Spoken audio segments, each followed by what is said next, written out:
Hello everyone, my name is Lowko and welcome to some more StarCraft 2 A Legacy of the Void. Now today I got a Terran versus Terran game for you that I played a little while ago, and in this Terran versus Terran video I want to be talking about my struggles in the matchup, because for some reason when I first started off playing random just a couple of months ago, I actually had Terran versus Terran as my strongest matchup.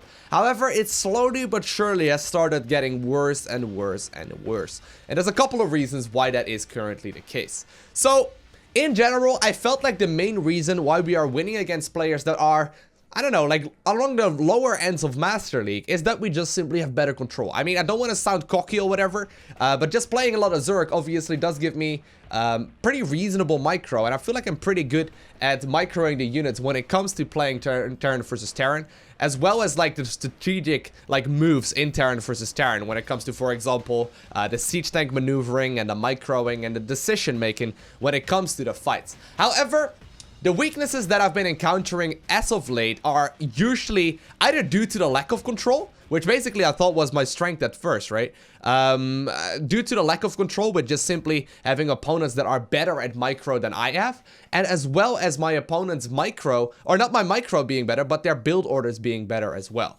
So for the most part, I've just sort of been winging it.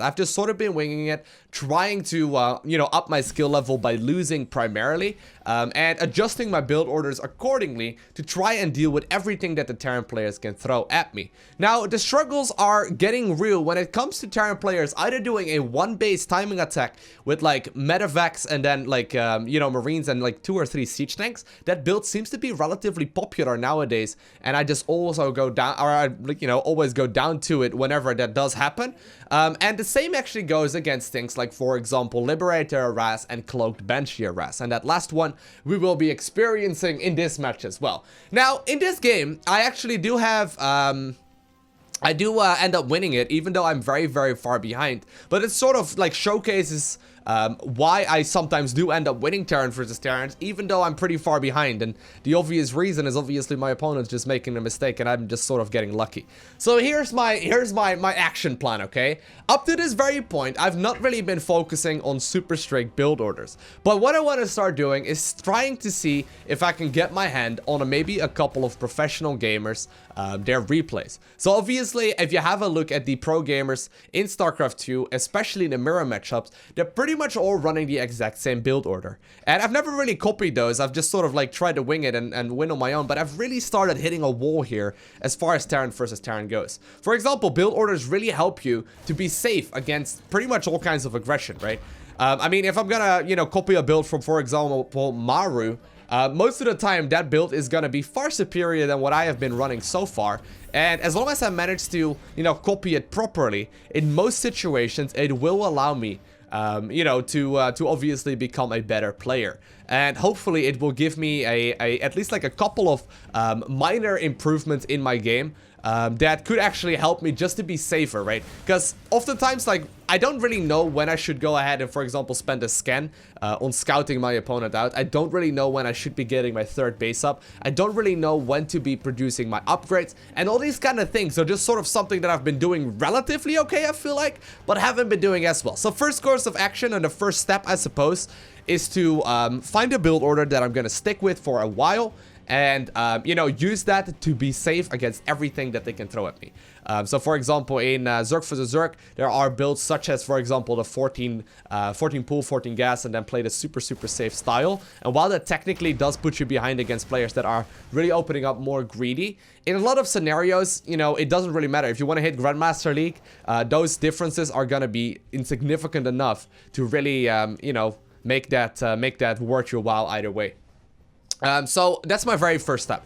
Secondly, I just simply need to be grinding it out a lot more. I get a lot of questions of people like, how do I get better at micro? How do I get better at control? My control used to be horrible when it came to Zerg. And the main thing that I just did to improve that was just grinding it out. I just started playing the game a lot more, and eventually we got better from it. I mean, in all honesty, we're probably up against people here that have been playing Terran for like years, and I've really only been playing it for like a handful of months, right? And it just does make it a lot more complicated. So those are basically my 2 steps. Now, you'll be able to see that weakness that I'm talking about very shortly here. My opponent is gonna start pushing out with a cloaked Banshee, and as you guys have noticed maybe on the production tab already, there is a cloaked Banshee right along the way right now already, and it's already flying.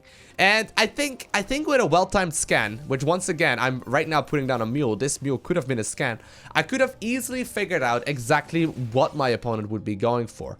Also, in general, as you may have noticed, I'm not really scouting very much at all. I'm just sort of doing my own thing. And while it helps in many games, right? And in many games, it's just going to give me the advantage because they're just going straight into, like, Marine Tank and then also a bunch of medevacs. When they go for a bit of more of an aggressive move, I am in a terrible, terrible place. So I am going to go ahead and immediately put down the missile turrets. The missile turrets, obviously, will grant you the detection as well as the anti-air. I just sort of need to be aware of, you know, scouting and, you know, preparing for this blindly. I mean, in the end, right, there's a lot of lost mining time, and already have I lost 7 workers, 8 workers, 9 workers, and it adds up over time. And in many scenarios, right, I really should not be allowed to lose or like to win this game anymore. Whereas if you watch any of the pro matches, these type of harass just simply don't happen because my opponents will obviously just simply sit back as well and just make the timing or like make the sport crawlers at a correct timing to... Do I just nearly destroy my own siege tank? I was gonna say, make the missile turrets at the correct timing so these things cannot nearly do as much damage. At which point, like the investment into Banshees is gonna be mitigated altogether. So that is the very first thing.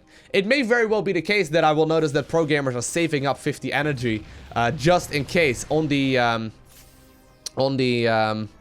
orbital commands, just so they can go ahead and use the scan to their advantage, just in case that is happening. And those are the nitty little gritty details that I really do want to, you know, get a better grasp of. So those are the main things that I want to be focusing on right now in Terran versus Terran. First off, establish that better build order. And obviously, once I do grind it out a little bit more, I will make sure to share it with you guys as well, to try and hopefully have you improve too. Now, at this point in the game, I know that I am very far behind. If you have a look at the amount of workers that are killed, 14 Harvesters went down. And in a mirror matchup, that will immediately indicate that your opponent is going to be pretty far ahead when it comes to the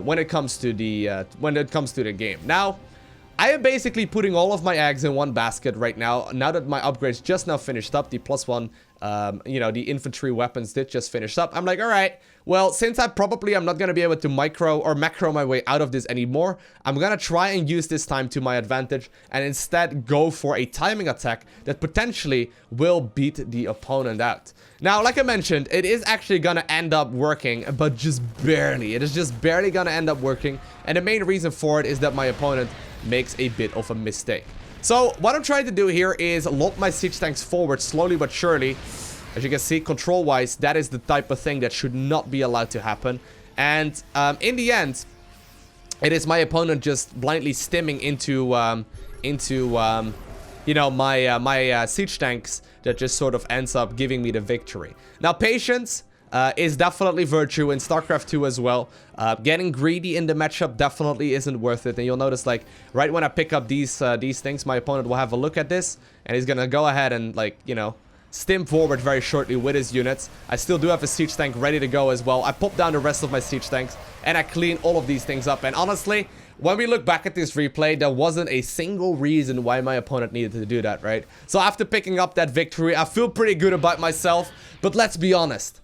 In most scenarios, I should just be able to out-macro my opponents just as well as they macro against me. I should be safe against all kinds of different aggression that players can throw at me. And honestly, I really just need to be working on that control a lot more, because giving away a blind siege tank like that, absolutely pointless. So, you know, I do end up dropping my opponent here with as many siege tanks as possible, and also getting all of the units out to the best of my abilities. 2 stray siege tanks trying to, you know, grab a hold of that third base, and my opponent playing a very macro-oriented style will eventually grant me the victory after he stims forward so aggressively and kind of unnecessarily.